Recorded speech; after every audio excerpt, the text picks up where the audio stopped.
ಕೇವಲ ವಯಸ್ಸು ಮಾತ್ರ ಸಣ್ಣದು. ಸಿಪಿಎಸ್ಇ ಪರೀಕ್ಷೆಯಲ್ಲಿ ಸಾಧನೆಗೈದ ಯುವಕ.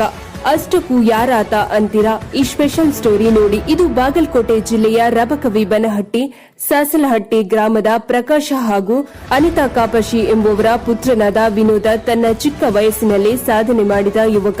ಕೇವಲ 23 ವರ್ಷ ವಯಸ್ಸು. ಹುದ್ದೆ ಮಾತ್ರ ಭಾರತದ ಅತ್ಯುನ್ನತ ಸ್ಥಾನಗಳಲ್ಲೊಂದಾದ ಭಾರತೀಯ ಸೇನಾ ವಿಭಾಗದ ಲೆಫ್ಟಿನೆಂಟ್ ಆಗಿ ನೇಮಕ.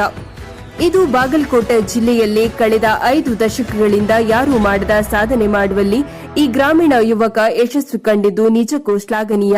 1997ರಲ್ಲಿ ಜನ್ಮ ತಾಳಿದ ವಿನೋದ ಕಾಪಶಿ ಚಿಕ್ಕ ವಯಸ್ಸಿನಲ್ಲೂ ವಿದ್ಯಾಭ್ಯಾಸದಲ್ಲಿ ಹೆಚ್ಚಿನ ಒತ್ತು ನೀಡುತ್ತಾ 2007ರಲ್ಲಿ ಸೈನಿಕ ಶಾಲೆಯ ಪರೀಕ್ಷೆಯಲ್ಲಿ ತೇರ್ಗಡೆ ಹೊಂದುವ ಮೂಲಕ ವಿಜಯಪುರ ಸೈನಿಕ ಶಾಲೆಗೆ ಆಯ್ಕೆಗೊಂಡು 2013ರಲ್ಲಿ ಎಸ್ಎಸ್ಎಲ್ಸಿ ಪರೀಕ್ಷೆಯ ನಂತರ 2015ರಲ್ಲಿ ಧಾರವಾಡದ ಜೆಎಸ್ಎಸ್ ಕಾಲೇಜಿನಲ್ಲಿ ಪಿಯುಸಿಯಲ್ಲಿ 95% ಅಂಕ ಗಳಿಸಿ ರಾಜ್ಯಕ್ಕೆ 3ನೇ ಸ್ಥಾನ ಪಡೆದಿರುತ್ತಾರೆ. ನಂತರ ಬಿಎ ಇಂಗ್ಲಿಷ್ ವಿಭಾಗದಲ್ಲಿ ಆಯ್ಕೆ ಮಾಡಿಕೊಂಡ ವಿನೋದ 2018ರಲ್ಲಿ ಕರ್ನಾಟಕ ವಿಶ್ವವಿದ್ಯಾಲಯಕ್ಕೆ 9ನೇ ಸ್ಥಾನ ಪಡೆದಿದ್ದಲ್ಲದೆ ಇಂಗ್ಲಿಷ್ ಹಾಗೂ ಅರ್ಥಶಾಸ್ತ್ರ ವಿಷಯಗಳಲ್ಲಿ ಒಟ್ಟಾಗಿ 2 ಬಂಗಾರದ ಪದಕವನ್ನು ತನ್ನದಾಗಿಸಿಕೊಂಡು ಸಾಧನೆ ಮಾಡಿರುತ್ತಾರೆ.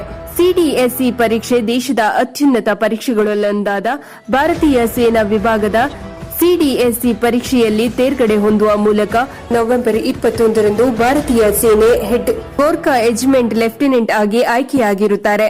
ತಮ್ಮ ಹೆಸರು ಅಗ್ರಸ್ಥಾನಕ್ಕೆ ತಂದಿರುವುದಲ್ಲದೆ ತಮ್ಮ ಊರಿನ ಹೆಸರನ್ನು ಎತ್ತಿ ಹಿಡಿದಿದ್ದಾರೆ. Mallikarjuna Tungala, MR news, Rabakavi Banahatti. ಮತ್ತೆ ಇನ್ನೊಂದು ಸಂಚಿಕೆಯೊಂದಿಗೆ ನಿಮ್ಮ ಮುಂದೆ ಇಡುತ್ತೇವೆ. ಅಲ್ಲಿಯವರೆಗೆ ನೋಡ್ತಾ ಇರಿ ಎಂಆರ್ ನ್ಯೂಸ್. ನಾವು ನಡೆದಿದ್ದೇ ನುಡಿಯುವವರು.